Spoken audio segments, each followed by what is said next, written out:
ఒక తల్లి గారో తండ్రి గారో ఎవరు ఒక సాక్ష్యం తీసుకున్నట్లయితే తాను తన బిడ్డలు కుటుంబానికి మొత్తం మందిరానికి వెళ్ళి స్తుతించాలని ఆశ ఉంటుంది తల్లి గారికి. ఇంకా వచ్చే టయానికి ఆదివారం తెలిసిందేగా మీకు, ఏదో ఒక గోల, అవునా కాదా?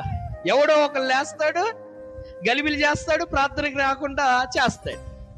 కానీ ఈ వ్యక్తి మాత్రం ఆత్మీయురాలు కుటుంబంలో వెళ్ళాలి మందిరానికి, ఎట్లాగే తప్పకుండా వెళ్ళాల్సిందే అని భర్తని, పిల్లల్ని, భార్యని, సమస్తాన్ని అందరూ సిద్ధం చేసుకుంటది. ఇంకా 10 నిమిషాల్లో మందిరానికి వెళ్ళే సమయానికి ఏదో ఒక గొడవ అయింది. రామ్మా, ఏమండి రండి అని అక్కడ ప్రయత్నించేసరికి ప్రార్థన సగం అయిపోయింది.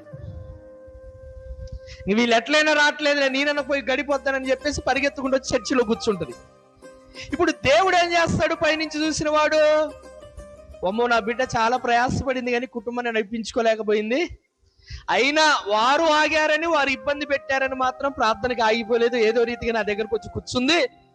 ఇంకా నా వైపు చూస్తూ వాక్యం వింటే మండే పొదగా మార్చాలా, ఫలించే ఆహారాన్ని కర్రగా మార్చాలా అని దేవుడు రెడీగా బలిపీఠం మీద సిద్ధంగా ఉన్నాడు దైవజనుల్లోకి వచ్చి. కానీ తల్లిగారు ఇప్పుడు దైవజనుడికి వెళ్ళి చూస్తుందా? ఏకీభవిస్తుందా? నేను కూడా ఏకీపించట్లేగా ఇప్పుడు. ఆమేన్ అంటే హల్లెలూయా అంటదా? పాట పాడుతుంటే స్తోత్రములు చెప్పిద్దా? స్పందించడు. ఎందుకని? రానైతే వచ్చింది, కూర్చోనైతే కూర్చుంది, కానీ మనసు అంతా ఎక్కడుంది? ఇంటి దగ్గర ఉంది. లేకపోతే తనకున్న కష్టం మీద, తనకున్న ఇబ్బంది, తన మీద ఉన్న అవమానం, వీటి మీద ఊకే తిరుగుతా ఉంటది. ఇప్పుడు ఎంత వాక్యం చెప్పు, దేవుడు సూటిగా నీతో మాట్లాడుతున్నా నీకు ఎక్కదది, ఎక్కించుకోవట్లేదు నువ్వు. దయచేసి మారు, మనసు మార్చుకో. ఆమేన్.